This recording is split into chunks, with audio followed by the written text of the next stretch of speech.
Imagine this. You're stepping into your own amazing villa. Maybe there's a private pool shimmering in that, tropical sun. Palm trees, views of the Andaman Sea. It's the dream, isn't it? It really is. That's the big draw of owning property somewhere like Phuket. Exactly. And before we really dive in, let's get one thing straight right away. It's pronounced Phuket, not Phuket, okay? Phuket, crucial first step. Very important distinction to make, yeah. Shows you've done a bit of homework. So today on the deep dive, we're tackling the, well, sometimes complex world of buying a villa in Phuket.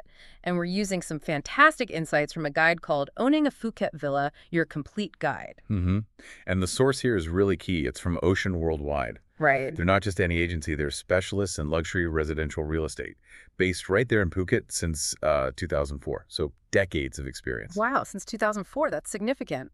It really is. And they operate in Koh Samui, too. The director, Sandra O'Neill, she's personally helped literally thousands of families and investors navigate this exact process. So, we're getting insights from people who really know their stuff on the ground. Okay, fantastic. So our goal today is pretty straightforward. Give you a clear map, cut through the confusion. We want to unpack the ownership options, look at market trends, the practical steps, basically help you make informed choices about that Phuket Villa dream without getting, totally bogged down. Yeah, the aim is to take what looks like a maze and just simplify it, give you actionable knowledge so you feel more confident about potentially taking that next step in Phuket. All right, let's start with the big one, the question that catches a lot of potential foreign buyers out. You, as a foreigner, generally can't just walk in and buy land in Thailand. So No. how do you end up owning a villa in Phuket? That's the core challenge, yeah. The law is clear. Non-Thais can't own land directly. But, and this is the important part, there are perfectly legal, well-established ways around this. Okay, so it's not a dead end. Not at all. The guide points out several routes, and actually, for many people, a long-term leasehold. It gives you all the practical benefits you'd associate with ownership, but without the legal complexity of direct land title. It feels very much like owning it. Okay, let's break that down. Option 1, leasehold agreements. You mentioned that. So this is like a long-term rent, is that right? Sort of, but much more secure and long-term. Typically, it's a 30-year lease, and crucially, these often come with built-in options to renew, usually for another 30 years, sometimes even a third term. 30 plus 30? Plus maybe another 30. That's a long time. Exactly. We're talking potentially 90 years. The guide stresses this is a really common, perfectly legal way foreigners secure property in Phuket. It gives you that long-term stability. Right. Feels like ownership for all practical purposes. Pretty much, yeah. It's secure, legally sound, and widely used. Okay. Then there's freehold ownership. That sounds more straightforward, like buying a house back home. It is, but there's a catch. Freehold generally only applies to condominium units, not land and villas directly. So you can own your apartment outright, get the title deed in your name. Ah, okay. So specific to condos, are there limits? Yes, that's the nuance the guide mentions. There's a cap on foreign ownership within any single condo building. Usually 49% of the total floor area can be foreign-owned freehold. It's described as a bit of a balancing act legally. Got it. So 49% foreign, 51% Thai owned within the building. That makes sense. Precisely. It respects the underlying land laws while allowing direct foreign ownership of the unit itself. Very common structure. All right. Now, the third option, buying through a Thai limited company. This one, that sounds a bit more involved. It does, yeah. And it is more complex to set up, but the guide calls it a well-established method. Essentially, you set up a Thai company, and that company owns the land and villa. But wait, if foreigners can't own land, how does that work? Don't Thai nationals need to be involved? They do. The structure usually requires a majority of shares to be held by Thai nationals. However, and this is key, foreigners can still maintain control through various legal means. How? That sounds like the tricky part. It is. It involves careful structuring. Things like different classes of shares, where the foreign director might hold shares with greater voting rights on key decisions or specific clauses in the company's articles. It's about ensuring the foreign investor effectively controls the asset. Okay, so it's possible, but you definitely need expert help. Absolutely critical. The guide is very clear. This route requires careful planning and professional advice. You need good lawyers who specialize in this to ensure everything is set up correctly, securely, and, completely above board. Not a DIY situation at all. Right. Makes sense to use someone reputable, like the guide's publisher, Ocean Worldwide, who deals with this daily. Okay, so we understand the how. Now, finding the right villa. This is where it gets fun, but also potentially tricky. It's not just about a nice view, is it? Definitely not. And connecting this back, that careful research up front, understanding the market, it saves so much potential trouble later. Don't just fall for the first pretty villa you see. You need to know the trends. So, what are the market trends and hotspots in Phuket right now, according to the guide? Well, areas like Chern Tele and Bang Tao remain very popular. They're close to great beaches, lots of restaurants, shops, amenities. Good mix of properties there. Okay, established, popular spots. Yeah. But if you want something maybe a bit quieter or potentially more affordable, the guide suggests looking south towards Rawai and Nai Harn. They offer a slightly more laid-back vibe. Laid back sounds nice too. What about future growth? Any tips there? Smart investors should keep an eye on areas with new infrastructure development. New roads, maybe improved facilities. Those areas often see property values appreciate faster. It's about looking ahead. Good tip. Now, when choosing the right property, the guide says, think about your purpose. Why are you actually buying? Exactly. Is it purely a holiday escape? Are you planning to live there full time, maybe retire? Or is it primarily an investment for rental income? Your answer really changes where you should look and what type of property fits best. How so? Give me an example. Well, if it's for rental income, you need a location with strong tourist appeal, maybe close to popular beaches or nightlife. If it's for retirement, you might prioritize peace and quiet, maybe proximity to good hospitals or community facilities. Different needs, different locations. Makes sense. And once you've found a potential place, evaluating the condition and value is next. The guide stresses looking beyond the nice paint job. Oh, definitely. Especially in a tropical climate. Humidity, salt air, they can be tough on buildings. You need thorough checks, plumbing, electrics, the roof. Look for any structural issues. And getting it valued properly. Crucial. The guide advises getting an independent valuation, using the example of checking a 3-bedroom pool villa. It ensures you're paying a fair market price, not just what the seller hopes to get.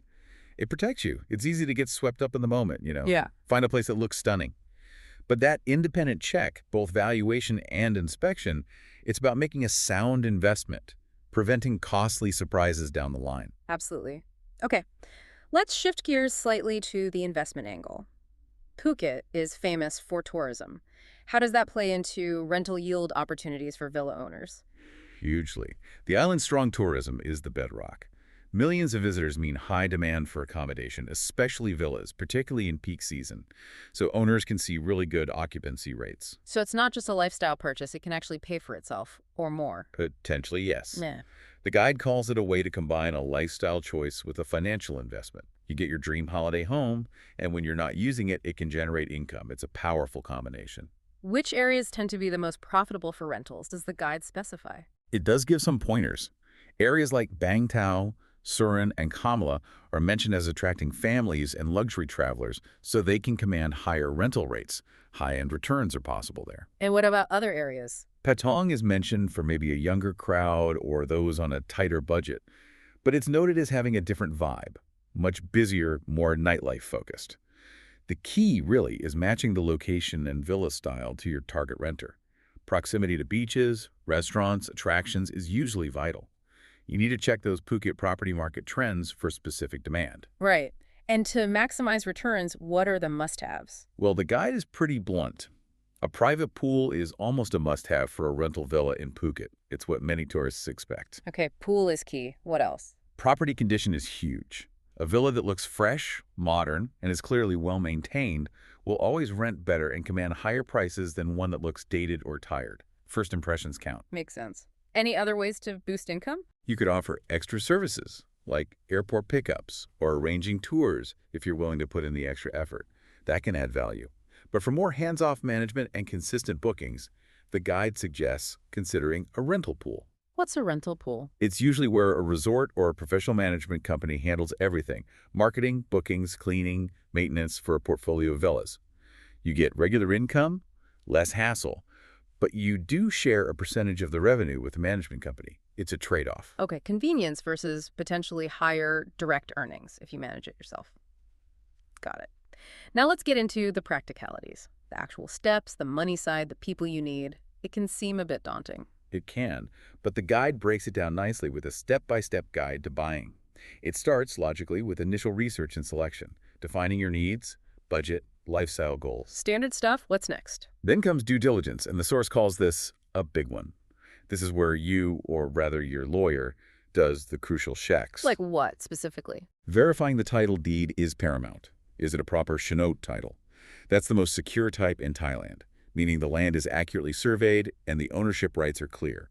You also check building permits as everything legal. And the reputation of the developer, if it's a newer property. And lawyers are essential here. Absolutely non-negotiable. The guide says, a good lawyer is worth their weight in gold here. They understand the system, protect your interests, ensure all the paperwork is correct. Okay. After due diligence. You typically move to a reservation agreement, putting down a small deposit, maybe 5–10%. Then comes the main sales and purchase agreement, outlining all the terms. After that, it's sorting out the financing and payment. Which might be in stages if it's off-plan. Exactly. Payments often align with construction milestones for off-plan properties. The final stage is the transfer of ownership, registering the lease or company structure, paying the remaining balance, plus any relevant taxes and fees. Right. You mentioned buying off-plan. Let's touch on that. What are the pros and cons? Well, the pros can be attractive. You might get to choose the exact unit or plot you want, maybe customize finishes. Sometimes the price is lower than for a completed property, and you can often spread payments over the construction period. The guide uses a luxurious 3 to 5 bedroom pool villa in Phuket as an example of this kind of opportunity. Sounds good. What are the risks? The main risks are project delays, construction taking longer than promised, or the finished property maybe not quite meeting the original specifications or quality expectations. So how do you protect yourself? Research, research, research. The guide stresses, research the developer thoroughly. Check their track record, past projects, financial stability, and understand every detail of the contract before you sign. Due diligence is just as important, maybe even more so, with off-plan. Okay. Now, a big hurdle for many expats. Financing. Is it easy to get a mortgage in Thailand as a foreigner? Generally, no. It's challenging. Local Thai banks strongly prefer lending to Thai nationals or permanent residents. So what are the options? Some international banks operating in Thailand might offer loans to foreigners, but the guide notes they usually have stricter criteria and potentially higher interest rates. Not ideal. Often, your best bet is to explore financing options in your home country or look for international lenders who specialize in financing overseas property purchases. But even then, expect hurdles. Like what? The guide mentions needing a larger deposit, sometimes 50% or even more. The loan-to-value ratio is generally less favorable than you might get at home. Interest rates might also be a bit higher, perhaps 1–2% above standard rates. So having significant capital up front is often necessary. Right, which leads nicely into planning your purchase budget. It's clearly not just the price on the sales agreement. Not even close. Okay. You absolutely have to budget for the extras. The guide lists things like transfer fees, stamp duty, and those all-important legal fees. You really should use a lawyer. And ongoing costs, too, presumably. Yes, definitely. Property taxes, any common area maintenance fees if you're in a managed estate, utilities, insurance, and just general upkeep. So how much extra should people budget for upfront costs? Any rule of thumb? The guide suggests having at least 10–15% on top of the property price set aside just for those initial transaction costs. And that's before you think about furniture, if the villa isn't sold furnished. Okay, 10–15% buffer. Good to know. So it sounds like having good professional help is key throughout this. Let's talk about working with property professionals like agents. Yeah, the guide really emphasizes their value. A good local agent, like Ocean Worldwide, for example, acts as your personal guide. They have deep knowledge of the Phuket market. They know the good areas, maybe the ones to avoid. They might have access to properties before they're widely listed. They do the legwork. Exactly. And crucially, they understand the ownership nuances we talked about earlier. They can help navigate that. It's also about minimizing risks. Yes. Reputable agencies work to ensure everything is legal. They can recommend trusted lawyers, help guide you through the paperwork, and generally help you avoid common pitfalls that foreigners new to the market might encounter. It provides, as the guide puts it, peace of mind. Which is worth a lot in a transaction like this. Okay, let's broaden out again. Why is Phuket itself so popular? Beyond the beaches, what's the lifestyle and retirement appeal? It's this really interesting, unique blend, as the guide calls it. You get the relaxed, tropical island lifestyle, but combined with surprisingly developed infrastructure. Meaning excellent international schools, high-quality hospitals, a huge variety of restaurants, great shopping. It's not some remote backwater makes it very livable, whether for holidays, a second home, or even full-time relocation and retirement. And the environment itself. Stunning, obviously. Those postcard-perfect beaches, turquoise water, but also lush mountains, rainforests, little villages. The pace of life tends to be more laid back, very outdoor focused. And for retirees specifically, is it becoming a popular spot? Definitely. The guide highlights it as a growing trend. Phuket offers a tranquil setting, but with that good standard of living and infrastructure we mentioned. There's a wide range of residential properties for retirement, from apartments to villas, often in secure communities with facilities. Is there much of an expat community? Yes, well-established expat community, lots of social groups, clubs. It makes it easier for newcomers to settle in, find friends, build a network. The guide even mentions some recent data, right, about condo sales. It does. In Q1 2025, nearly 4,000 condo units were sold to foreigners, worth over 16 billion BL, which is significant. However, it also notes a persistent dip in foreign demand for condominiums. Interesting. What might that imply for villa buyers? Well, the suggestion is that this dip in the condo market might present opportunities for villa buyers. If condo demand is softening, perhaps there's more focus or potentially better value to be found in the villa segment right now. It's an interesting point on Phuket property market trends. Definitely something to watch. Okay, as we wrap up, let's crystallize the key considerations for villa buyers. What are the absolute must-dos and mistakes to avoid? Timing is one thing. Understanding market cycles might help you get a better deal. But the biggest things are avoiding mistakes. Such as? Insufficient legal homework, not getting that expert advice, not properly checking the property's condition or the local infrastructure, and generally, just skipping proper due diligence. These are the common pitfalls. And to make the most of it if you're investing. Plan your rental strategy carefully and ensure you have good property management lined up if you won't be there all the time. So the final checklist boils down to legal checks, title deed ownership structure, property condition, thorough inspection, location analysis, amenities, rental demand fit, and being clear on your future plans, live in or rent out. Exactly. And the absolute critical reminder running through the guide, have a local legal expert review all contracts, and also don't be shy about asking questions. It's a major investment. Make sure you understand everything. Protect yourself. We've certainly covered a lot today. From navigating those sometimes tricky legal options to finding the best spots and managing the practical steps of buying a villa in Phuket, we really hope this deep dive has helped demystify it all for you. Remember the key takeaways. Understand the ownership routes, know the market, see the investment potential, and definitely use professional, reputable help like the kind Ocean Worldwide offers. So here's a final thought to leave you with.